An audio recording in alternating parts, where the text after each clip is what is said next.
Class 10 का math पढ़ने वाले, ठीक है। एक्सरसाइज 2.2 के चैप्टर का नाम है बहुपद। बहुपद को इंग्लिश में पोलिनोमियल कहा जाता है, ठीक है। बहुपद का इंग्लिश में पोलिनोमियल कहा जाता है, ठीक है।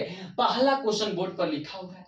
पहला क्वेश्चन में आपको 6 गो सवाल है, ठीक है। चलिए बोर्ड पर क्वेश्चन आपको पढ़ सुनाते हैं, ठीक है। इसका सॉल्यूशन करेंगे।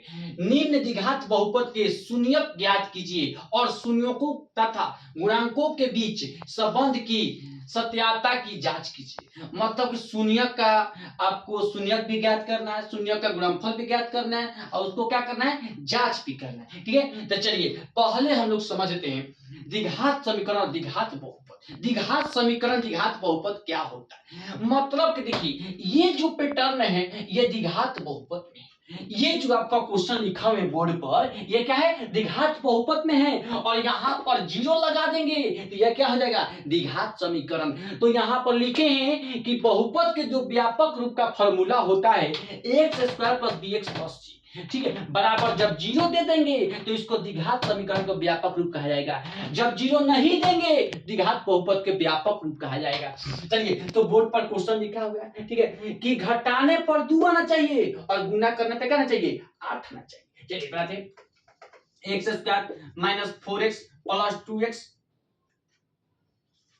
माइनस 8 बराबर क्या आएगा। देखिए x, ठीक है, और x आपको -4 में 2 से घटाएंगे तो -2x हो जाएगा और 4 में 2 से गुना करेंगे तो क्या हो जाएगा, -4 में 2 से गुना करेंगे -8 हो जाएगा। चलिए 2 का x है तो एगो x कॉमन ले लेंगे, ठीक है, तो x एगो x बच गया, ठीक है, -4 प्लस 2 कॉमन ले लेंगे, x -4 बराबर क्या हो जाएगा 0, ठीक है। तो लिखेंगे कि x -4 और x प्लस 2 बराबर क्या हो जाएगा 0। लिखेंगे कि x बराबर 4 और x बराबर -2, तो ये आपका हो जाएगा अल्फा का मान, ये आपका हो जाएगा बीटा का मान, ये आपका हो जाएगा अल्फा का मान, ये हो जाएगा आपका बीटा का मान, ठीक है। तो लिखेंगे कि alpha plus beta, alpha plus beta का फॉर्मूला होता है बाबू -b/a। अल्फा प्लस बीटा का फॉर्मूला क्या होता है, -b/a।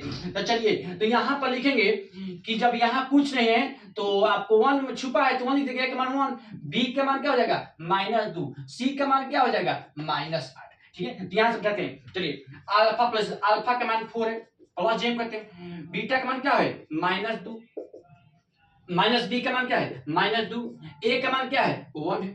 चलिए अब लिखेंगे 4 प्लस -2 बराबर क्या हो जाएगा -2, ठीक है। -2 कहाँ है, ये नहीं, यहाँ पर देखिए माइनस है, ठीक है, तो ये प्लस माइनस है तो एक आपको माइनस पहले से है तो माइनस दे दिए और एक क्वेश्चन आपको प्लस है तो क्वेश्चन में दे दिए, ठीक है। तो लिखेंगे तो माइनस क्या हो जाएगा प्लस हो जाएगा, तो लिखेंगे कि 2 बराबर क्या हो जाएगा 2 हो जाएगा। तो देखिए दोनों चीज क्या हो गया आपको बराबर आ गया, ठीक है, कि 4 में से 2 घटाएंगे 2 और यहाँ से -2 माइनस आपको पहले से क्वेश्चन में दिया होगा, पहले में आपको फॉर्मूला में है आपका माइनस, ठीक है, और यहाँ पर बी का मान क्या है -2 है तो माइनस क्या हो जाएगा +2 हो जाएगा, ठीक है। अब लिखेंगे दोनों क्या हो गया बराबर आ गया। अब लिखेंगे कि alpha into beta, alpha into beta का फॉर्मूला क्या होता है c/a, अल्फा इंटू बीटा का फॉर्मूला c/a। मतलब अल्फा देखो यहां से देख लो, अल्फा का मान क्या मान है 4 मान है तो 4 लिखेंगे, यहां पर कुछ नहीं तो क्या है गुना है, बीटा का मान क्या है -2 मान है तो -2 लिख देंगे।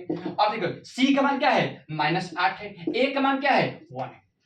अब देखिए 4 - 2 से गुना करेंगे तो -8 और -1 में 8 से भाग देंगे तो -8 हो गया, ठीक है। तो दोनों क्या हो गया बराबर हो गया, ठीक है। तो यही आपको बोल रहा है जांच करने के लिए, किताब में आपको 2 और 8 आया होगा, -8 आया होगा, ठीक है।